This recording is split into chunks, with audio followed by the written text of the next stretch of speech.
continuamos con el coloquio con Jaime Balanza Márquez, un economista prominente de la República de Bolivia, un experto en el tema de hidrocarburos. Y ahora vamos a hacer una pregunta interesante. Estamos con un subsidio excediendo los 3.000 millones de dólares anuales. Con 1.000 millones de dólares, ¿cuántas subestaciones eléctricas o surtidores eléctricos para vehículos eléctricos podríamos poner y a cuántos vehículos podríamos subvencionar? Hablando al respecto, que si una movilidad que consume 10 litros o 20 litros de combustible al día fuera eléctrica, entonces serían 20 litros que no se tendríamos que subvencionar y transportar y distribuir al territorio nacional. Entonces la pregunta a Jaime, con 1.000 millones de dólares, ¿qué tanto del territorio nacional podríamos abarcar con surtidores subvencionados por el Estado con energía gratuita para los vehículos? No toda la compra de diésel y gasolina representa subsidio. Alguito se recupera. Pero tienes mucha razón en que este año nosotros podemos alcanzar unas cifras récord en lo que representa subsidio por el diferencial del precio. Ahora bien, de ahí pasar a regalar energía eléctrica, ya, para que funcionen vehículos eléctricos en Bolivia. Porque ahí estaríamos transformando el gas. No sería lo más adecuado, digamos. Un subsidio es un regalo del Estado. Entonces vas a dejar de subsidiar diésel y gasolina para empezar a subsidiar electricidad. O sea, no hay una solución de fondo. Lo que nosotros tenemos que hacer en Bolivia es utilizar nuestros recursos, incluidos los recursos financieros y los energéticos, de manera eficiente. Nosotros estamos en vísperas de llegar a los 4.000 megas instalados de capacidad en generación de energía eléctrica. Estamos por los 3.700 megas, si no me equivoco, ¿ya? El consumo máximo de energía eléctrica en el país el pico es de 1.600 megas. Es decir, que tenemos un excedente nominal instalado que supera el 100% de nuestro consumo de energía eléctrica. Todos los vehículos eléctricos se mueven con electricidad, entonces tendríamos garantizado ese recurso. O sea, sí hay capacidad energética para capacidad energética para operar un cambio de matriz energética en Bolivia. ¿Ya? Primero.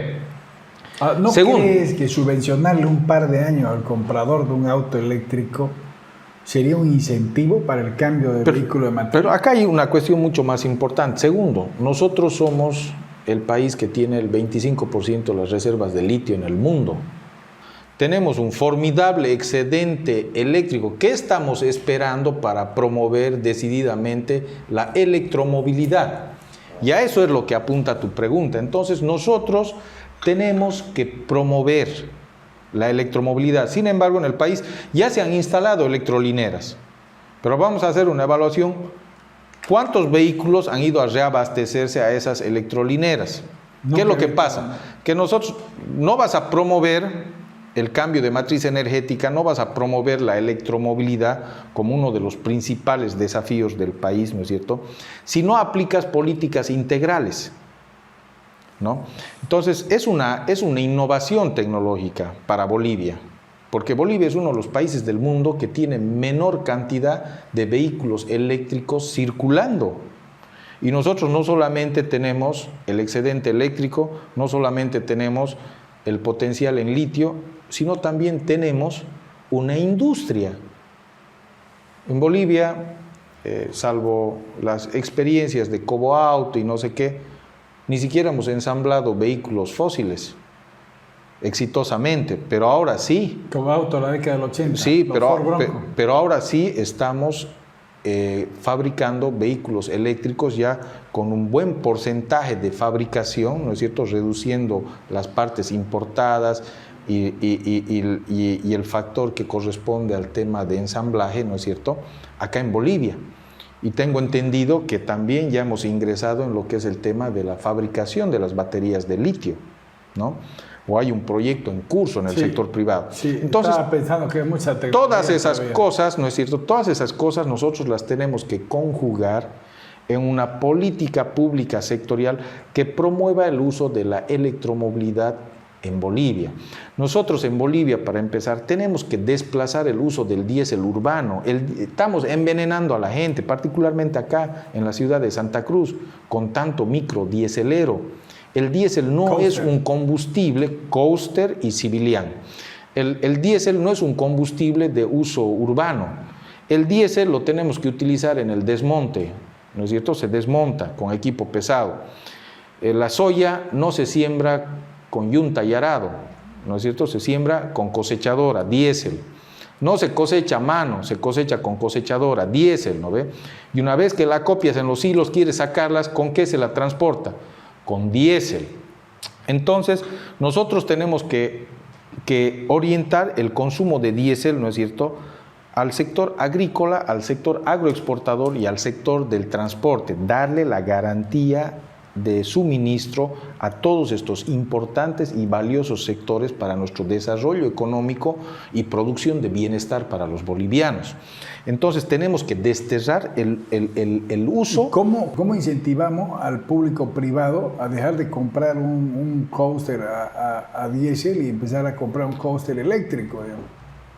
Políticas públicas sectoriales, reunirse con el sector del transporte y preguntarles en qué términos y en qué condiciones ellos están dispuestos a renovar sus herramientas de trabajo, ¿no es cierto? ¿Por qué? Porque comprarse un Coaster o Civilian 2022 propulsado a combustible fósil, diésel o gasolina o a GNV, ¿ya?, no es renovar el parque automotor, ¿no es cierto?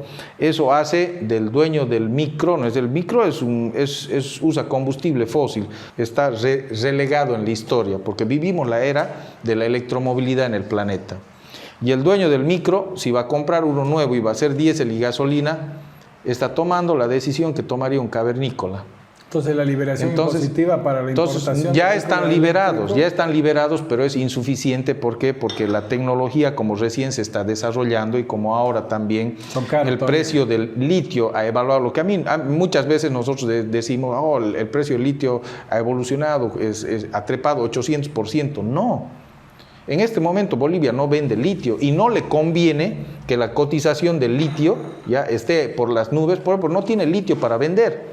Lo que le conviene en este momento a Bolivia, que recién en el futuro va a ingresar a la producción y venta, ojalá no solamente de litio, sino también de tecnología basada en este recurso natural estratégico, es que se promueva la electromovilidad a nivel mundial. Entonces ahorita el precio del litio es una restricción para los desarrollos, los proyectos de desarrollo de masificación de la electromovilidad en todos los países del mundo. Entonces restringe, dificulta por el alto costo. Ahora bien, pero no solo eso, nosotros tenemos que diversificar la matriz energética de nuestro parque automotor. Somos un país mediterráneo, comprar afuera los combustibles nos cuesta carísimo, internarlos, distribuirlos, moverlos al interior del país nos cuesta carísimo. Entonces nosotros somos un país con una vigorosa industria sucroalcoholera y productora de oleaginosas. Entonces nosotros tenemos que incorporar definitivamente y exitosamente, de manera más que adecuada, el uso de los biocombustibles, ¿ya? El etanol anhidro y el biodiesel, ¿no es cierto? Mira, ahí ya nosotros ya en breve para el año ya vamos a estar comprando, si seguimos así, vamos a estar comprando 4.000 millones de dólares de combustibles de afuera. Pero que no sean 4.000, digamos que sean 3.000 millones de dólares de combustibles de afuera. Ofrezcámosle 1.300 millones de dólares de demanda al sector sucroalcoholero y al sector oleaginoso para que ellos provean combustibles para el parque automotor boliviano y evitemos la salida de divisas, radicando el efecto multiplicador benéfico de la actividad agroindustrial, ¿no es cierto? O sea, en cualquier parte de Brasil vos pagas con un vehículo de alcohol y hay alcohol para comprar, ¿no? Los surtidores. No, en el sur del país tenemos YAPSA, que ha sido una de las más importantes en su momento. En el norte del país tenemos el ingenio azucarero de San Buenaventura y acá tenemos una poderosa industria sucroalcoholera acá afincada en el departamento de Santa Cruz.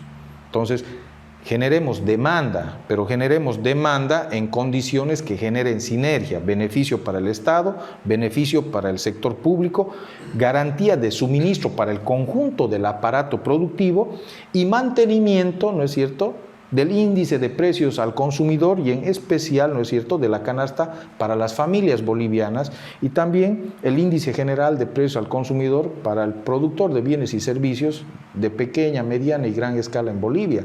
La ampliación de estas fronteras agrícolas, porque si hablamos de sustituir al petróleo con alcohol o con biodiesel, estamos hablando de que vamos a necesitar 1 o 2 millones de litros día de combustible, lo que significa pues miles de millones de plantas nuevas que hay que sembrar. Entonces estamos hablando de centenas de miles de hectáreas que se tienen que desmontar y ampliar el universo agrícola. Hay un contrapunteo en el gobierno, ¿no? Aumenten la producción, pero no pueden sembrar, digamos. Habría que hacer ya una coordinación entre el Ministerio de Hidrocarburos y el Agrícola. Hace poco hemos puesto en funcionamiento una planta de pirólisis, donde hemos estado obteniendo petróleo con contenido de 53% de diésel, oil, un 33% de gasolina de alta calidad de 102 octanos y el saldo queroseno, ¿ya?, en Tarija, procesando basura plástica.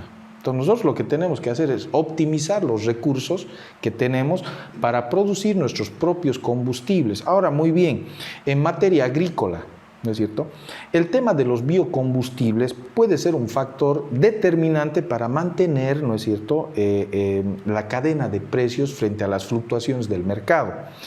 Y desde siempre lo que se ha planteado para el desarrollo de los biocombustibles en Bolivia es darle un enfoque intensivo más que extensivo. Me explico, ¿no es cierto? Nosotros con la cantidad de tierra que tenemos ahora tenemos que elevar nuestra productividad, ¿no es cierto? Ahora tenemos hasta una planta que produce fertilizantes, el principal, la urea acá en Bolivia, ¿no es cierto? Entonces tenemos que... Entramos de nuevo al tema de la bioingeniería, que el mismo gobierno la prohíbe. O sea, ya corran, pero jalen el freno de mano. Hay contradicciones que seguramente se tienen que discutir en una mesa de diálogo, pero diálogo sincero y fraterno, ¿no es cierto?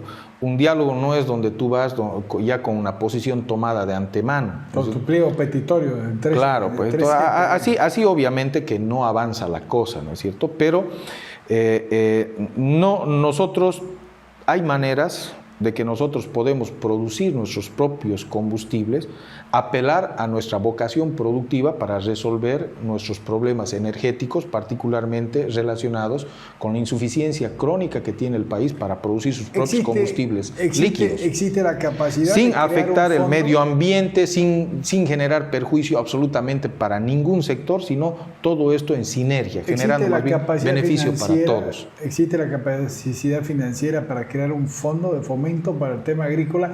Te voy a dar un ejemplo. Digamos que en el futuro tenemos un ministro que le entienda el tema de hidrocarburos y yo tengo una propiedad agrícola y me voy a yacimiento y le digo, señores, dentro de 5 años les voy a vender 1 millón de toneladas de aceite o de alcohol, ¿no?, por los próximos 20 años. Necesito un crédito de 50 millones de dólares. O sea, ahí estaríamos garantizando una producción local sustentable que pueda lograr realmente un quiebre en nuestro déficit energético del país. ¿Tiene Yacimiento la capacidad financiera de financiar a los agricultores con compras a futuro? No sembremos lechuga, sembremos eucalipto, ¿no? O sea, no podemos pedirle al empresariado, a ver, señores, te produzcan y a ver si alguien les compra, digamos, ¿no? ¿Por qué no el Estado nos dice, y con intereses y todo, ¿no? Aquí está la plata, siembre, y yo se lo voy a comprar y usted me paga su crédito en producción de aquí a 5 años? Mejor que Yacimiento es nuestra economía. Nosotros ya somos un país que está con un déficit, con un subsidio de más de 1.500 millones de dólares ya a nuestros combustibles líquidos para este año, ¿ya? Ahora bien, la cuota para resolver tu problema, vos puedes resolver todos los problemas logísticos, de producción, de estimulación financiera, etcétera, con cargo a la optimización o a la eliminación, supresión del subsidio, total o parcial del subsidio. Entonces, tu cuota anual para implementar esas políticas y financiarlas es equivalente al subsidio. Porque cuando vos recurres a los organismos de cooperación internacional, Fondo Monetario Internacional o Banco Mundial, ¿qué es lo primero que te van a plantear? ¿Con qué me va a pagar? Te presto, pero suprimí subsidios, ¿no es cierto? Sí, vengo aquí, este es mi proyecto, es para suprimir subsidio. Entonces necesito tantos millones de dólares. El socialismo en producción de Estado no funcionó en Alemania. Venezuela se está abriendo nuevamente a la derecha porque no se dieron cuenta que no funciona. Han empezado a devolver todas las estatizaciones que realizaba loquito de Chávez, ¿no? Confísquese, las están devolviendo apurado para reactivar el mercado, porque hasta una persona con carencia de inteligencia como Maduro se ha dado cuenta. Entonces, aquí lo que usted me plantea es decir, bueno, el Estado se puede prestar plata para echarle al agro, ya ese niño nació muerto. Yo estoy hablando del privado. Tenemos que darle al privado que reaccione solo por su cuenta y que produzca y pueda sostener el déficit energético que tenemos. Por mecanismos financieros de segundo piso están a disposición del sector agropecuario privado, si no me equivoco, miles de millones de dólares. He revisado la constitución política del Estado y la constitución política del Estado reconoce todo tipo de propiedad. Pero la implementación de un grupo de silo, de una procesadora y una pequeña refinería o planta aceitera, porque estaríamos hablando de convertir el grano en aceite. Entonces no puede el grano salir del campo, venir a la ciudad, convertirse en aceite y después tener el sobrón, la torta orgánica y no sabes qué hacer. Entonces tenemos que llevar las plantas de aceite para la fabricación de biocombustible al lugar de la producción para evitar los costos excesivos de transporte de aguas y de productos que no tienes que transportar. Entonces, el problema es que estas inversiones no tienen retorno antes de 5 años. Entonces, no pueden ir estos agricultores al banco, decirle présteme plata, porque el banco le va a pedir su primer cuota a los 6 meses, ya pague su crédito. Y estas inversiones son a 5 años.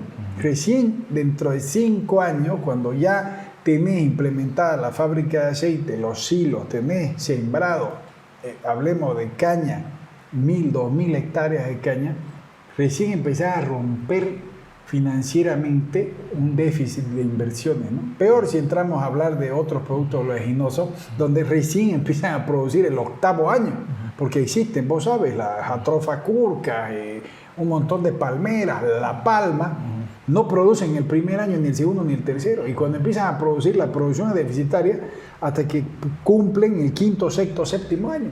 Entonces, ¿cómo podemos decirle al privado, no? Siembren algo que van a cosechar de aquí a 7 años, pero páguenme el crédito el próximo año, digamos. Entonces, ahí yo creo que el Estado tiene que entrar. Tienes mucha razón, porque en su momento, ¿no es cierto?, Bolivia le dijo a sus productores cañeros, a sus industriales, ¿no es cierto?, de que amplíen sus cañaverales, que amplíen sus destilerías y que inviertan en la instalación de las deshidratadoras para la producción de etanol anhidro. Y luego nos topamos con que el Estado o el gobierno no tuvo la capacidad de absorber esa producción requerida previamente. No le pagaron 2 años, creo. Entonces, ahora bien, obviamente todo esto nosotros lo tenemos que manejar con la debida seriedad. Acá el bien mayor a precautelar en toda tratativa entre el gobierno y los sectores productivos es la fe del Estado. El Estado tiene que ser infalible en su palabra. Si el Estado empeña su palabra, el Estado la tiene que cumplir. ¿Por qué? Porque el Estado es quien hace la Constitución, quien hace las leyes, quien hace los decretos, quien hace las resoluciones ministeriales. Y es precisamente a nombre del Estado que se hace hasta la última norma en este país. Y cuando una autoridad jura, ¿no es cierto?, asume el ejercicio de una función a nombre del Estado, jura cumplir y hacer cumplir la ley. Entonces, por eso es que también cuando tú eres empresario y te adjudicas un proyecto, vos firmas un contrato con el Estado. El Estado establece obligaciones para sí En ese trato seguramente hay obligaciones para el Estado y hay obligaciones para la empresa, pero es la empresa la que entrega la boleta de garantía y el Estado no entrega una boleta de garantía a las empresas. ¿Por qué? Porque una fábrica porque se asuma, empresa. porque se asume que el Estado es infalible. Entonces nosotros tenemos que entrar ya en este nuevo ciclo a consolidar nuestra democracia, ¿no es cierto?, reivindicando y generando valor para la fe del Estado. Respondiendo concretamente a tu pregunta, Víctor Hugo, yo creo de que la economía tiene la capacidad de cubrir y de dar el soporte financiero a todo productor, sea público, privado, o cooperativo, ¿no es cierto?, de cualquier modelo económico de empresa que permita nuestra Constitución, de darle la garantía suficiente para que en sinergia, ¿no es cierto?, contribuya con su granito de arena para darle a Bolivia seguridad energética. ¿Quién es el único autorizado para generar energía eléctrica en Bolivia? ENDE. ¿Quién es el único autorizado para la comercialización de hidrocarburos? El Estado, a través de yacimientos de sus subsidiarios. Entonces, yo mañana me consigo un financiamiento de otro país, siembro mis biocombustibles, tengo listo todo para mi cosecha, saco el producto y el Estado no me lo compra. ¿Por qué no le da la gana? Entonces, ¿lo voy a exportar? No se puede exportar, porque cada vez estamos con restricciones de exportación. Y entonces ese fue el inicio y la muerte del emprendimiento. ¿A qué me voy? No es un financiamiento bancario. Yacimiento tiene que poner de su parte, porque él es el que va a ser el distribuidor del producto y el regulador de los precios. Porque ese es el otro problema. La tonelada de aceite vale $800 y yo tengo que convertirla a biodiesel que vale 500. Entonces va a haber una subvención perdida. Pero yo creo que Yacimiento tiene que dar un financiamiento y darme a mí un crédito que demuestro que tengo una propiedad hace 40 años y que tengo los profesionales pertinentes y un proyecto avalado por alguna universidad, y decir, bueno, tome la plata y vamos a hacer una supervisión semestral, hágala la inversión y toda su producción nos la tiene que vender, porque mal que mal, al final el corral lleva a ese mismo potrero. El productor no puede exportar y no puede regular los precios de comercialización. No puedo poner una tienda de biodiesel porque el Estado no me lo permite. Entonces, ¿será que Yacimiento tiene la capacidad de poner un fondo? Eso lo vemos en el próximo bloque.